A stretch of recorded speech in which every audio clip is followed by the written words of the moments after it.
Kita membuka dari Mazmur pasal yang ke-25, terutama ayat yang ke-6 ya. Tapi kita membaca dari ayat ke-4 ya, kita membaca dari ayat ke-4.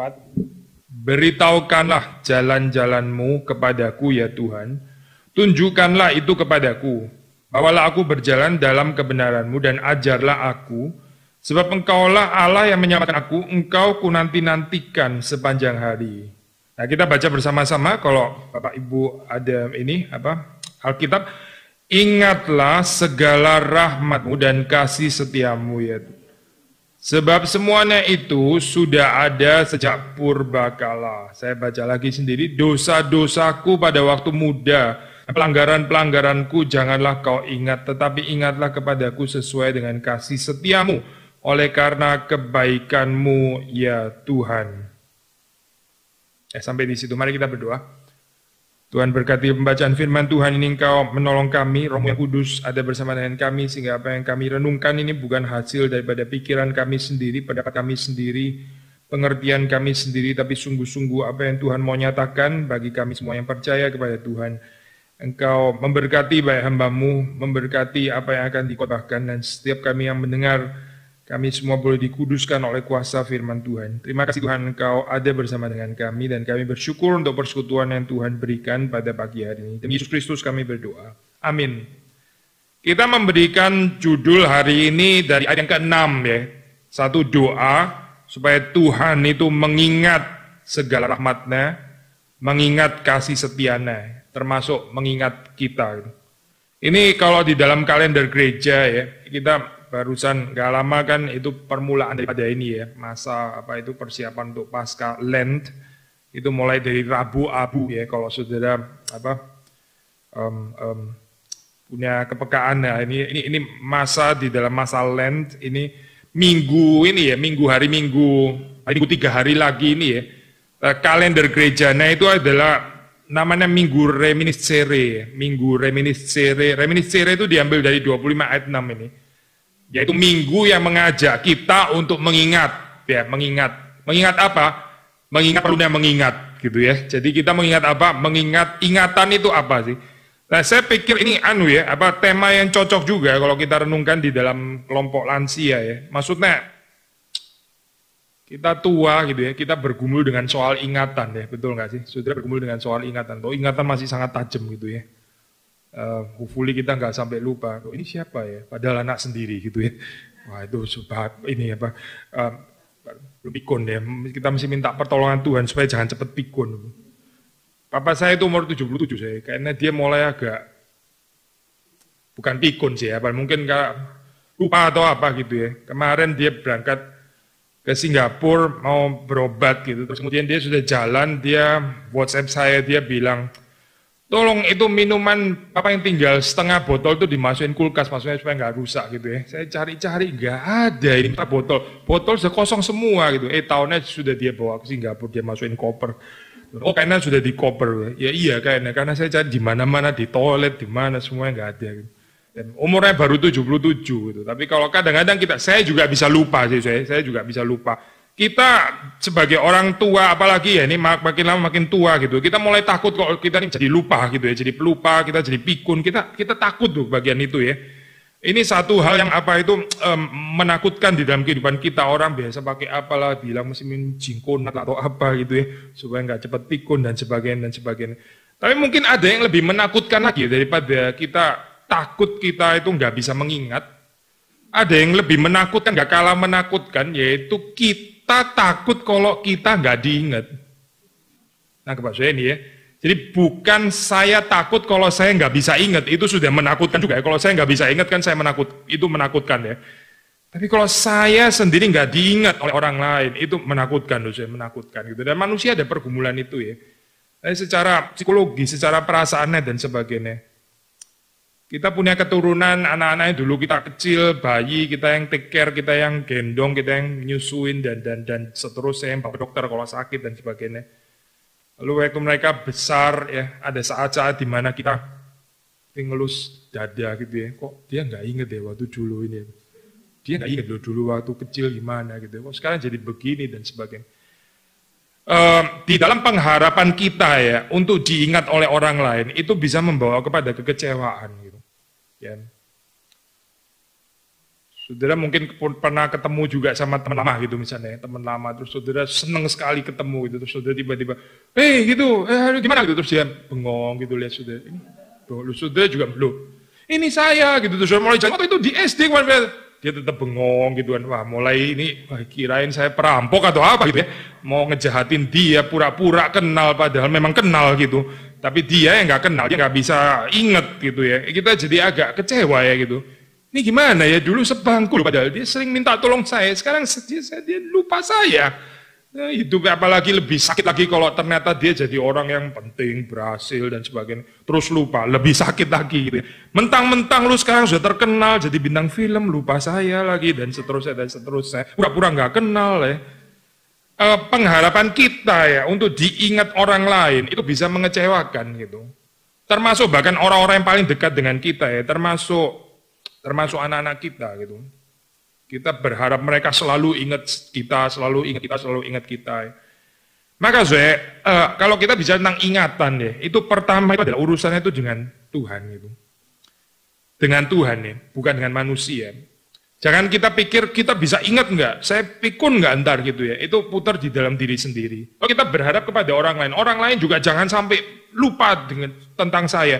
Dia harus selalu ingat dengan saya, itu juga bisa mengecewakan kayak begitu. Saya berapa hari lalu kapan deh, Selasa di PA Wanita ya, itu kita bicara orang yang nggak percaya ini ya, kebangkitan setelah orang mati. Kalau kita nggak percaya setelah kematian itu ada kebangkitan, gitu ya, itu kita akan sibuk di dalam dunia ini membangun tanda kutip ya, monumen kita supaya kita nggak dilupakan gitu. Saudara nangkep nggak poin ini ya? Sekali lagi ya, kalau kita nggak percaya di dalam hidup yang akan datang itu nggak ada kebangkitan, berarti setelah mati kita selesai kan ya? Nah terus itu berarti bagaimana? Kita harus membangun banyak ingatan-ingatan gitu ya tentang diri kita supaya orang nggak melupakan kita gitu. Ya kalau orang terkenal ya dia bangun bangun gedung yang besar gitu, bangun perpustakaan, dikasih namanya dia. Jadi kalau dia mati, orang tetap ingat, oh perpustakaan ini, perpustakaan yang pernah didonasi siapa, begitu ya. Bikin monumen sebanyak-banyaknya. Kita kalau nggak terlalu punya cukup uang, ya paling nggak untuk keluarga kita lah, kita kasih dia apa supaya dia ingat sama kita waktu kita mati, gitu ya misalnya. Kita kasih dia apa gitu, tanah atau apa, kasih ini ya, warisan atau emas, batang gitu misalnya ya. Supaya ntar kalau emak lu inget dia ini dari saya gitu ya. Jadi lu jangan lupa, meskipun saya mati pun nggak boleh lupa gitu misalnya. Awas lu sampai lupa, gua datengin malam-malam gitu. Seterusnya. Kita ketakutan kalau kita itu dilupakan bahkan setelah kita itu mati. Tetapi penghiburannya ya, kalau kita percaya ada kebangkitan orang mati, kita tuh nggak perlu meletakkan monumen-monumen di dalam kehidupan itu. Maksudnya dunia melupakan kita ya, bahkan orang-orang yang paling terdekat melupakan kita. Gak apa-apa juga. Kenapa saya? Karena ingat kita itu Tuhan. Yang ingat kita itu Tuhan. Kita lebih baik diingat oleh Tuhan daripada diingat oleh manusia.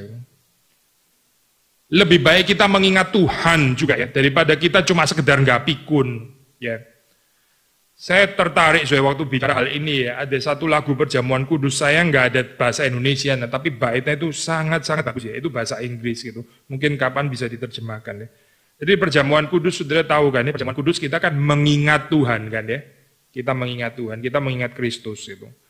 Mengingat Kristus, pengorbanannya, ya, cinta kasihnya, termasuk seperti di sini dikatakan rahmatnya, kasih setianya, pengampunannya bagi kita, penderitaannya untuk kita, dan seterusnya. Kita mengingat gitu ya, kita mengingat. Lalu di dalam beberapa bait, saya lupa jumlah baitnya berapa, mungkin 8 kalau nggak salah, itu cukup panjang ya, baitnya 8, bukan cuma 3 gitu, 7 atau 8 gitu. Lalu bait 1 bicara kita mau mengingat Tuhan, bait 2 kita masih mengingat Tuhan, bait 3 kita mengingat Tuhan.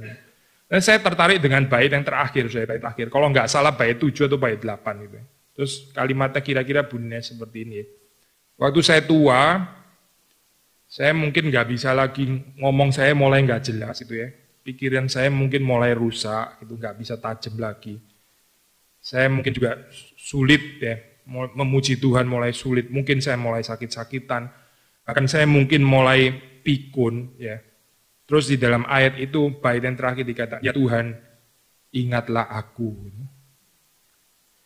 Jadi bait terakhir itu sekali lagi ya, bait pertama, kedua, ketiga, keempat, kelima ngomong kita mengingat Tuhan, kita mengingat Tuhan, kita mengingat Tuhan, kita mengingat Tuhan. Bait terakhir itu bicara Tuhan ingat aku gitu, Tuhan tolong ingat saya gitu. Waktu saya tua, saya mungkin nggak bisa ingat kau terlalu jelas gitu ya. Tapi iman itu mengatakan Tuhan itu nggak pernah berhenti mengingat kita. Termasuk kalau orang-orang yang ada di sekitar kita itu nggak bisa mengingat kita secara sempurna ya.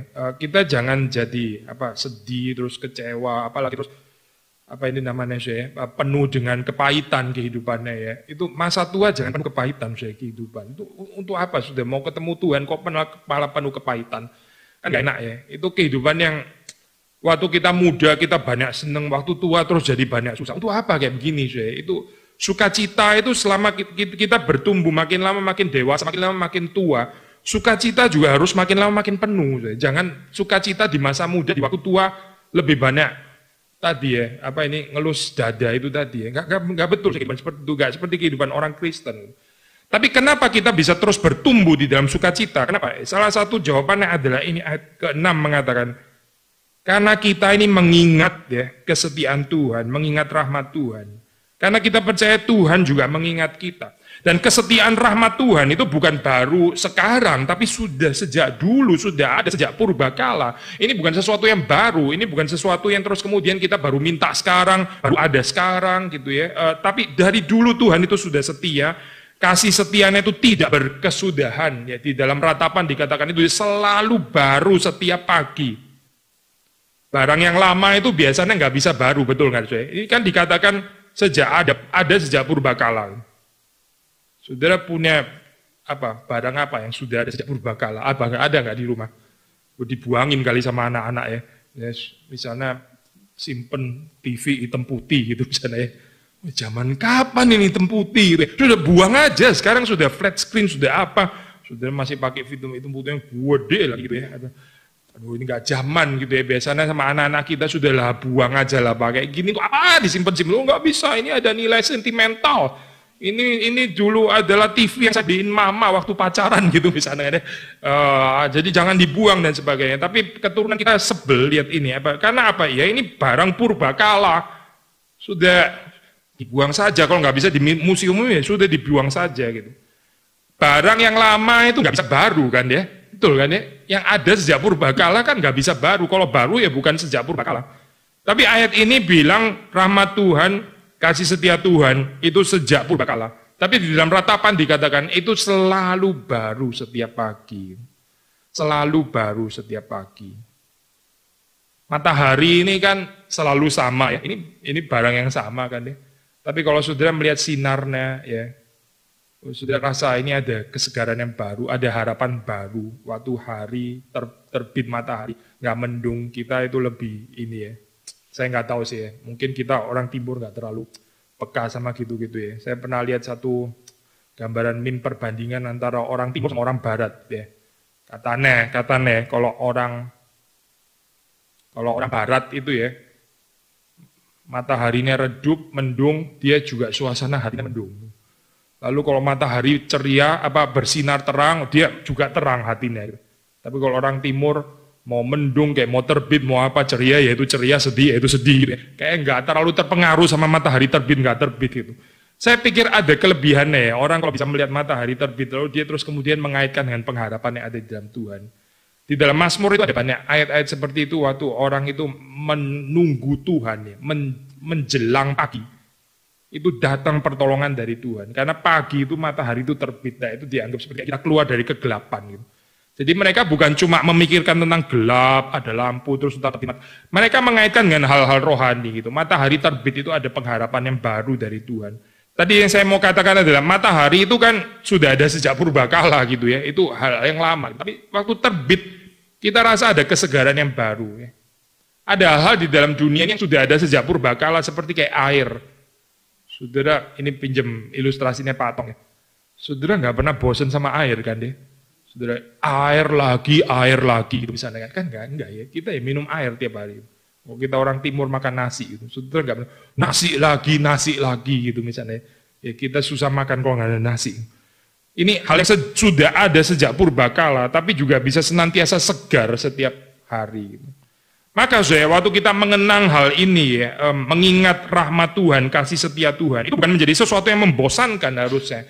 Harap sih waktu kita baca Alkitab ya, juga seperti itu gitu. Bukan karena Alkitab ini sudah ada sejak purbakala, terus kita mulai bosen waktu kita merenungkan. Waktu sudah datang kebaktian pada hari Minggu, jangan menjadi bosen ya, karena ini kebaktian lagi, sudah selama sepanjang tahun sudah kebaktian lagi. Sudah menjadi bosen deh. Kita berarti nggak mengerti bahwa kasih setia Tuhan, rahmat Tuhan itu senantiasa baru, selalu menyegarkan setiap kali. Setiap kali kita mendengarkan firman Tuhan ya, kalau sudah ada rasa kesegaran, itu berarti kita masih diberkati Tuhan. Tapi orang yang kehidupannya waktu dengar firman Tuhan, saya mesti dengar lagi, dikotbahin lagi. Gini lagi, dinasehati lagi. Waduh, itu bahaya seorang itu. Orang itu di dalam keadaan yang sangat bahaya, karena dia mulai muak, dia mulai bosan dengan firman Tuhan. Jadi kalau kita melihat di dalam bagian ini, saudara kita semua belajar ya di dalam hal ini. Kita belajar bahwa kesetiaan Tuhan, rahmat Tuhan, itu memang sudah ada sejak purbakala, tapi juga sekaligus adalah sesuatu yang selalu baru setiap pagi. Selalu baru setiap pagi. Waktu kita mengingat rahmat Tuhan, waktu kita mengingat kasih setia Tuhan, ini juga bisa menolong kita, waktu kita melihat masa lampau, ya, apa yang diingat itu. Ini oma opa kan sudah di dalam keadaan yang sudah ada umur ya, orang bilang katanya kalau orang muda itu pikirannya itu banyak ke depan gitu ya. Orang muda itu pikirannya itu banyak harapan, masih kecil gitu, ada cita-citanya gitu kan ya. Karena dia masih muda, lihatnya ke depan, ya, ke masa depan gitu. Tapi kalau orang sudah mulai ada umur, dia lihatnya kan ke belakang, betul kan ya? Ya, saya mulai agak tua gitu ya, meskipun relatif muda sih dibanding opa-oma gitu ya. Saya mulai post di Facebook foto 5 tahun lalu gitu ya. Foto 5 tahun lalu sambil mengenang 5 tahun lalu kayaknya masih lebih mendingan mukanya gitu ya. Lebih muda gitu, lebih oke gitu ya. Itu kita mulai tua, kita mulai lihat foto-foto kuno. Kita mulai itu nostalgia karena kita sudah tua gitu ya. Biasanya di dalam kecenderungan manusia yang berdosa, waktu dia lihat ke belakang itu dia mau lihat yang baik-baik. Dia mau lihat jasa-jasanya.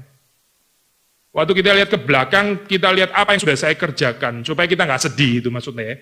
Waktu kita lihat ke belakang, oh saya yang gedein anak sampai bisa lulus, dia sekolah di sini dan sebagainya, sekarang jadi orang yang sukses, karena saya, papanya, gitu misalnya ya. Lalu ini, oh rumah ini atau apa, oh ini jalan ini saya yang bangun gitu ya, ini saya waktu saya masih muda, sekarang sih nggak bisa lagi, tapi itu dulu saya ya udah ngerjain itu saya, jangan lupa gitu ya.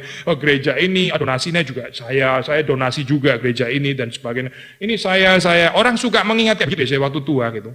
Tapi waktu saudara baca di dalam Mazmur 25, dia bilang apa ayat 7, dosa-dosaku pada waktu muda, pelanggaran-pelanggaranku janganlah kau ingat. Jarang orang tua yang lihat ke belakang terus lihat kelemahannya kayak begini ya, jarang sekali. Tapi orang yang matang rohaninya orang yang matang rohaninya waktu lihat ke belakang, dia bukan lihat jasa-jasanya, kebaikannya, kontribusi dan sumbangsinya itu apa gitu ya, dia bukan lihat itu. Tapi dia melihat dosa-dosanya, pelanggaran-pelanggarannya.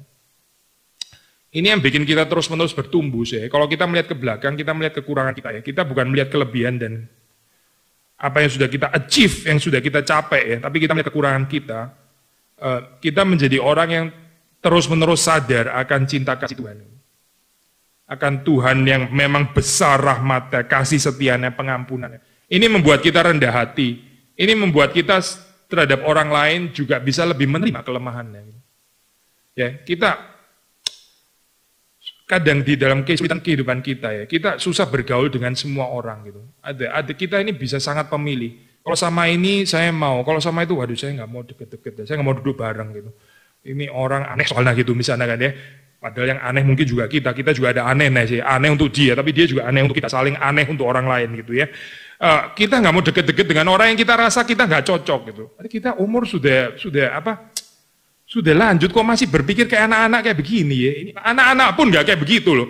Anak-anak kalau berantem sebentar lagi dalam waktu 15 menit sudah baikan. Kalau kita nyimpen terus itu, ini ingat apa ya sebetulnya? Apa yang diingat di dalam kehidupan kita gitu? Kita sedang ingat apa? Kenapa orang bisa sulit untuk terima kelemahannya orang lain? Saya percaya ya, karena waktu dia lihat ke belakang, dia bukan lihat kelemahannya, dia bukan lihat dosa-dosanya, tapi dia lihat kelebihannya. Kalau kita lihat ke belakang, kita cuma lihat kelebihan kita ya, jasa-jasa kita.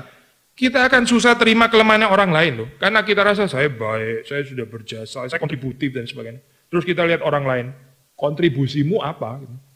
Jasamu apa? Nggak ada kan? Kalau saya lihat ke belakang jasa saya banyak sekali. Apa jasamu? Nggak ada kan? Nah, makanya saya lebih baik.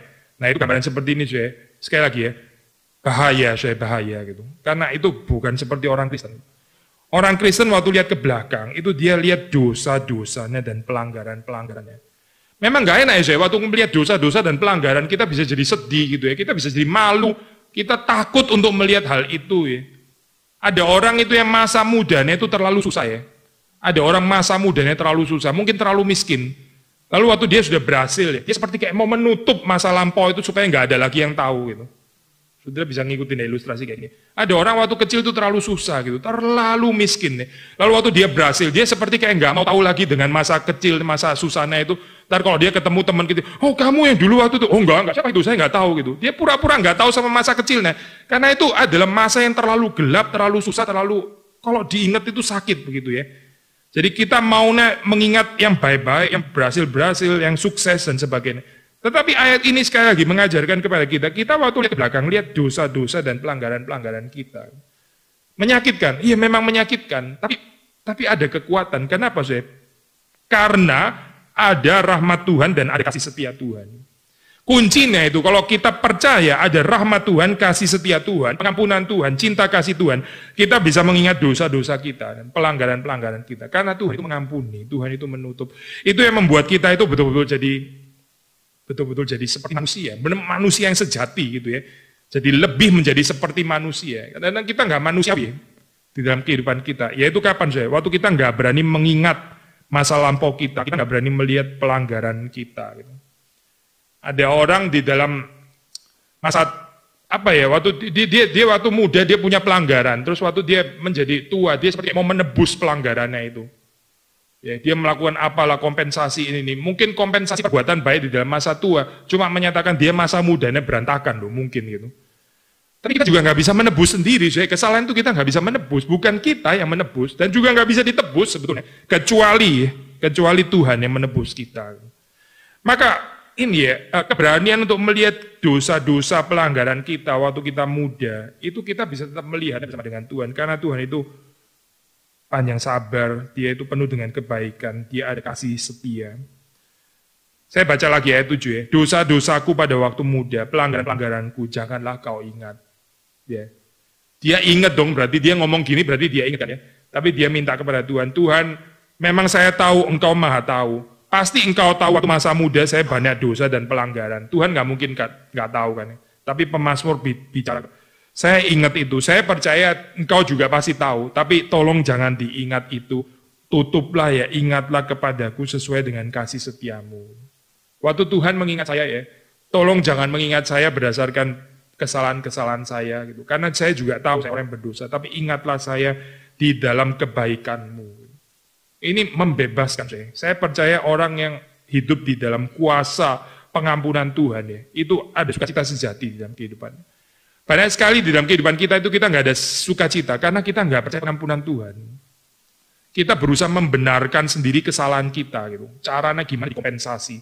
Kita salah ini, kita bikin perbuatan baik di sini. Kita anggap perbuatan baik di sini kalau bisa menutupi, melupakan kesalahan yang ini. Nggak bisa, itu nggak bisa, nggak mungkin. Gitu. Kecuali kita percaya kepada Yesus Kristus, ya. Yesus Kristus yang mati di atas kayu salib itu, Dia yang mengampuni dosa kita, gitu. Dia yang akan mengingat kita selama. Itu ini ya, Pak. Doa yang sangat indah ya dari apa? Seperti kayak di dalam Mazmur. Ya dari perampok yang diselamatkan. Di tengah keadaan sengsara seperti itu di kayu salib. Perampok itu mengatakan kalimat apa? Kalau engkau datang sebagai raja, ingatlah aku. Yesus, kalau engkau datang lagi sebagai raja, ingatlah aku. Itu di dalam keadaan sudah hampir mati kan ya. Sudah nggak ada pengharapan lagi kehidupannya. Nggak ada jalan keluar. Nggak mungkin ada bisa memperbaiki kehidupan. Dia sudah di atas kayu salib, maksudnya perampok ini gitu. Sudah selesai hidupnya, sudah kelar hidupnya sebetulnya. Tinggal nunggu mati sebenarnya. Tapi terus dia bicara kepada Tuhan, dia bicara kepada Yesus yang juga disalib. Ya. Ini imannya ya. Ingatlah kalau engkau datang sebagai raja, ingatlah aku. Oh, jawaban Yesus nggak kalah menarik ya. Itu jawaban Yesus. Yesus bilang apa? Sesungguhnya hari ini juga engkau bersama dengan aku di dalam Firdaus. Hari ini juga. Ya, orang ini bilang, kalau engkau datang sebagai raja, berarti kan nanti kan ya. Kalau engkau datang sebagai raja, kedatangan kembali, nggak tahu kapan, masih jauh gitu kan ya. Yesus bilang, hari ini engkau bersama dengan aku di dalam Firdaus. Bukan nanti ya, nanti ingat. Sekarang juga engkau bisa menikmati bahagia Firdaus. Saya percaya kalimat ini adalah satu kalimat yang kita juga bisa hayati gitu. Di sini dan sekarang gitu. Kalau kita ada persekutuan dengan Yesus Kristus, ya, kehidupan kita itu juga seperti kayak mencicipi Firdaus. Memang kita belum masuk ke Firdaus ya, kita belum mati kan, kita belum masuk ke sana. Tapi di sini pun kita bisa mencicipi Firdaus. Ya, kehidupan apa sih? Kehidupannya mengasihi Tuhan, yang dikasihi Tuhan, yang mengingat Tuhan, yang juga diingat oleh Tuhan. Dan kehidupan yang meskipun ya, pikiran kita nggak bisa terlalu tajam lagi mengingat orang lain. Coba tetap belajar ingat orang lain. Kalau kita orang lain nggak terlalu mengingat kita, ya sudah nggak apa-apa juga. Toh Tuhan mengingat kita gitu kan. Jangan terlalu konsentrasi di masa tua terus sibuk mencari ingatannya orang lain. Lu ingat saya nggak? Ingat saya nggak? Lu mesti ingat saya. Ingat. Waduh, hidup sudah bener deh gitu. Sudah, Tuhan ingat kita sudah cukup gitu. Tuhan ingat kita. Lalu dengan kekuatan ingatan Tuhan, kita ingat orang lain. Gitu. Kita ingat orang lain. Saya percaya oma yang sudah usia lanjut ya. Tapi dia masih pikirin anaknya, pikirin cucunya. Wah itu anggun luar biasa ya. Tapi ini enggak otomatis ya. Ada oma yang sudah tua, jadi malah makin lama makin egois gitu. Makin tua, makin lama makin berpusat kepada dirinya sendiri. Makin aneh gitu ya. Makin susah diterima akhirnya gitu. Makin susah diterima lebih aneh lagi gitu karena rasa nggak diterima. Akhirnya terjerat di dalam persoalan psikologis yang nggak selesai gitu. Ini tubuh kita itu rusak, memang rusak, nggak bisa dihindari, rusak kita. Saya juga akan rusak suatu saat gitu. Tapi Paulus kan bilang, manusia lahirnya boleh rusak, manusia batinnya itu terus. Gitu. Kita hari demi hari, manusia batinnya kita itu mesti harus semakin menyerupai Kristus. Nah, kalau di dalam masa tua kita ya, kita bisa bebas dari perasaan pusat kepada diri sendiri. Kita bisa ingat orang lain, ya. Kita bisa pikir orang lain. Itu kita waktu ketemu Tuhan itu closingnya, penutupannya. Itu sangat-sangat bagus gitu. Saya bukan mengatakan ini sebagai pengharapan ya, tapi saya percaya orang yang seperti ini juga yang akan lebih diingat pada akhirnya gitu. Orang-orang yang di dalam masa tua, dia bukan berpusat kepada dirinya sendiri, tapi dia belajar untuk mengingat orang lain dengan kekuatan ingatan Tuhan. Itu waktu dia meninggal, pasti orang ingat dia, pasti itu.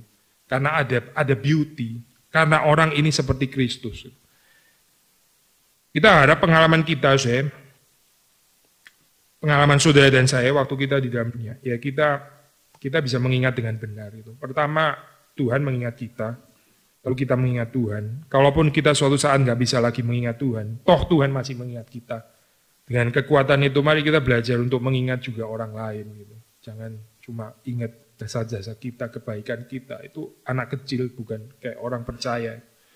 Katanya ada tanya jawab boleh juga ya. Kalau saudara ada mau pertanyaan, saya coba jawab gitu. Mengharapkan pertolongan dari Tuhan dengan kasih-Nya, apakah cukup dengan berdoa atau apa yang harus kami lakukan? Yeah. Karena kami kan egoistis. Iya, pertanyaan bagus. Ini ya, saya balik ke Mazmur 25 yang tadi kita baca gitu. Kita banyak merenungkan tentang dosa kita, kekurangan kita ya di dalam anugerah Tuhan ya. Jangan tanpa anugerah Tuhan. Kalau tanpa anugerah Tuhan kita cuma renungkan kesalahan kita, ya kita bisa hancur gitu. Tapi kita melihat di dalam terang anugerah Tuhan, Tuhan itu siap mengampuni, Dia mau mengampuni, Dia sudah mengampuni, dan Dia masih akan mengampuni. Di dalam kekuatan ini kita merenungkan kelemahan kita, kekurangan kita. Itu bisa membuat kita jadi nggak egois. Karena kita jadi tahu, saya ini sebetulnya bukan orang baik gitu ya. Saya ini orang yang juga banyak kekurangan, tapi Tuhan itu sayang gitu. Tuhan itu menerima saya. Jadi saya jadi mengerti apa artinya itu cinta, apa artinya kasih. Lalu kalau saya mengerti itu, saya lebih bisa mengasihi orang lain. Gitu. Egois itu kan lawan katanya mengasihi. Ya. orang yang egois itu nggak bisa mengasihi orang lain. Tapi kalau kita mengasihi orang lain, ya kita nggak bisa jadi egois gitu. Karena kita jadi lupa tentang diri kita. Gitu. Ini menarik ya kok ini ya pakai istilah lupa juga ya kan ingat ya. Saya jadi nggak terlalu ingat tentang diri saya gitu. Bukan pikun maksudnya bukan saya. Tapi pikiran saya lebih untuk Tuhan dan lebih untuk orang lain gitu. Bukan untuk saya gitu. Ya itu kelupaan yang sehat gitulah dalam hal ini ya.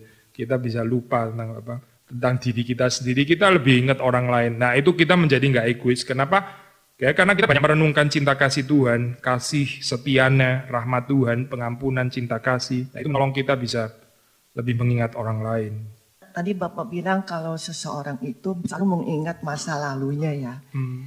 Itu orang kemudian bisa menjadi sombongan Pak. Kalau lihat jasa-jasanya ya. Iya. Ya. Nah, pertanyaan saya Pak, bagaimana kok kita menghadapi orang yang seperti itu? Terutama seperti kayak teman hidup kita gitu Pak, mempunyai sifat demikian. Ya. Yang bisa merubah orang itu kan Kristus ya, bisa merubah orang itu Injil. Jadi kita mesti bicara Injil lagi dan lagi. Injil itu intinya apa sih? Injil itu intinya saya itu nggak punya apa-apa, saya itu melarat secara rohani, saya nggak bisa kasih apa-apa kepada Tuhan, saya nggak punya jasa, tapi Tuhan mati untuk saya dan Dia bangkit untuk saya juga. Ini kan Injil ya. Jadi Injil itu memang berlawanan dengan yang ada di dalam dunia. Dunia itu saya bisa ini, saya hebat, ini saya pinter, itu makanya orang menghargai saya. Jadi karena saya ada sesuatu, karena saya punya kelebihan, ada jasa, maka saya dihargai. Itu jadi timbal balik ya. Tapi kalau Injil itu kan nggak bicara itu. Kita datang miskin, buta, telanjang, melarat, nggak ada apa-apanya, nggak ada potensi. Tapi Tuhan mau sayang kepada kita. Itu Injil gitu. Ya cuma Injil yang bisa merubah pikirannya orang supaya nggak berpikir terus tentang apa itu kebaikannya dan sebagainya gitu. Supaya banyak orang berpikir tentang kebaikannya itu apa sih? Supaya orang itu menghargai, menghormati dia, supaya orang. Karena cara dunia berpikir kan kayak begitu ya. Saya mesti kaya dulu, baru terus kemudian orang menghargai saya. Kalau saya miskin saya dihina gitu kan. Cara pikir dunia gitu. Tapi kalau Tuhan kan nggak begitu ya. Tuhan kan nggak, kita mesti kaya baru Tuhan menyelamatkan kita. Kan itu bukan Injil ya, bukan. Gitu. Injil kan yang miskin pun juga bisa diselamatkan Tuhan. Gitu. Jadi kita nggak perlu punya kualifikasi tertentu supaya Tuhan itu mencintai kita. Itu namanya cinta kasih yang nggak ada syaratnya. Nah ini kita terus bagikan ya, supaya yang lain juga bisa mengalami. Ini kalau orang bisa menerima itu hidupnya itu bebas gitu. Hidup orang yang selalu harus membuktikan diri dulu ya, supaya orang lain menghormati. Itu capek banget deh kayak begini, capek loh bener. Saudara bisa ngikutin, saya punya cara pikir. Saudara mesti bikin apa dulu, mesti berhasil apa dulu, terus kemudian baru orang sayang kepada saudara. Itu kan capek bener ya hidup kayak begini gitu. Lalu suatu saat kita waktu tua, kita kan nggak bisa terlalu produktif lagi. Lalu saudara mau menghasilkan apa lagi gitu. Nggak bisa dapat cinta kasih dong berarti kayak begini. Dan nggak bisa, nggak apa-apa, ini ya apa, sekarang dengar batuk jadi sensitif gitu ya, takut ini apa gitu. Padahal yang nggak tentu coronavirus lah gitu ini. Nggak tentu coronavirus, jadi saudara tenang saja ini. Ya. Ya, ini apa itu paling nggak waktu kita batuk ya supaya nggak menimbulkan apa ini namanya ya kita tutup sedikit gitu ya, supaya orang lain nggak terlalu gelisah gitu ya karena menggelisahkan orang lain juga dosa loh. Tapi yang lain juga jangan terlalu gelisah yang berlebihan gitu. Hidup ini di dalam tangan Tuhan, hidup dalam tangan Tuhan. Kita bisa menghayati ini juga ya di dalam pertemuan-pertemuan seperti ini. Saya sampai mana? Jadi kalau kita setiap kali mesti kita menghasilkan sesuatu dulu gitu ya. Padahal kita tahu waktu kita usia lanjutkan terbatas. Lalu kita berarti bisa sangat kasihan loh, nggak bisa produktif lagi berarti nggak bisa dicintai lagi berarti gitu. Tapi kalau Yesus kan, ya perampok itu menghasilkan apa sih? Coba kasih tahu saya. Dia kan perampok kan ya, dan akhirnya dia dihukum seperti itu. Dia jasanya apa? Coba kasih tahu. Dia apa sih kelebihannya sehingga Yesus harus menyelamatkan dia? Nggak ada kan ya? Tapi Yesus tetap menyelamatkan dia kan. Jadi dia diselamatkan betul-betul hanya karena iman. Karena iman. Bukan karena dia punya perbuatan kontribusi apa gitu. Ya. Jadi kita menghadapi orang demikian harus ingin penuh kasih ya Pak ya. Iya, kita sabar, penuh kasih, minta kekuatan dari Tuhan dan terus menceritakan Injil gitu. Kita menceritakan Injil itu apa? Nah, Injil itu membebaskan. Supaya dia percaya, kamu nggak harus selalu cerita kelebihanmu baru terus saya kagum. Saya bukan kagum karena itu, Tuhan juga bukan kagum karena itu. Gitu. Tetapi masalahnya Pak, orang ini merasa lebih pandai daripada orang lain. Iya, ya kita bertekunlah di dalam doa di hadapan Tuhan. Itu yang, sekali lagi yang bisa merubah hatinya manusia itu Tuhan. Panggilan kita sebenarnya cuma menabur ya. Kita nggak bisa mempertumbuhkan jagung, itu bukan kita. Kita nggak bisa mempertumbuhkan. Itu yang mempertumbuhkan Tuhan. Kita cuma bisa menabur. Kita menabur sudah Tuhan yang kasih tumbuh. Jadi serahkan dalam tangan Tuhan. Makasih. Ya. Tolong tanya Pak Billy, itu perempuan yang memecahkan minyak narwastu yang untuk Tuhan Yesus sebelum kematiannya itu Maria dari Betania. Itu memang ada di dalam tradisi gereja tafsirannya ini sebetulnya apa. Jadi ada banyak Maria memang di dalam Alkitab gitu. Yohanes 12 ya, kita baca Yohanes 12 ya misalnya ya. Ayat yang ketiga ya. Maria mengambil setengah kati minyak narwastu murni yang mahal harganya, lalu minyaki kaki Yesus, menyeka dengan rambutnya. Iya, kalau di sini sih konteksnya Yohanes 12 ya. Di sini kan ada Lazarus di ayat pertama. Ayat kedua itu ada Marta. Lalu terus kemudian ayat ketiganya Maria. Ya ini berarti Maria, Marta, Lazarus itu betul. Ya yang Yesus membangkitkan Lazarus itu ya. Maria yang saudaranya Marta yang saudaranya Lazarus. Menurut Yohanes ya. Kalau yang versi Yohanes 12. Markus 14 ayat 3 ya, kita baca ayat 3. Ketika Yesus berada di Betania, di rumah Simon Sikus, datang seorang perempuan membawa suatu buli-buli walam berisi minyak narwastu. Yang kalau di dalam bagian ini kita baca di dalam Markus kan sebetulnya ini ya, gak dibilang ini Maria, memang gak dibilang itu Maria, gitu disebut perempuan, tapi juga gak dibilang itu bukan Maria kan. Maksudnya ya agak ambigu di dalam bagian ini. Kalau Yohanes jelas bilang dia Maria saudaranya Marta dan Lazarus. Bagian ini kan memang gak ada penjelasan. Jadi gini kadang-kadang ada cerita yang mirip ya, kita bisa berpikir ini mungkin kejadian yang sama, tapi juga bisa ada dua kejadian mungkin saja. Karena nggak harus selalu kejadian selalu sama kan ya. Saya ambil contoh ya, saudara goreng tempe pernah kan? Pernah goreng tempe gak? Ya, sering ya, betul sering kan ya. Siapa yang sekali goreng tempe ada orang jepret foto gitu ya. Itu goreng tempe seumur hidup cuma boleh sekali atau boleh goreng tempe berkali-kali, nangkep gak sih? Bisa saja saudara di dapur yang sama goreng tempe lain kali, goreng tempe lagi di situ lagi, dan goreng tempe lagi, mungkin 17 kali gitu. Nangkep Pak? Jadi kalau ada minyak narwastu, nggak harus cuma sekali kan ya, nangkep nggak sih? Kenapa kejadian di dalam dunia harus cuma sekali? Kalau Yesus di kayu salib ya itu cuma sekali, betul. Nggak ada Yesus balik ke salib, itu nggak ada memang gitu. Tapi Yesus diurapi minyak, sebetulnya nggak ada keharusan harus cuma sekali kan ya. Nangkep Pak poin ini? Mungkin aja bisa ada kejadian yang lain.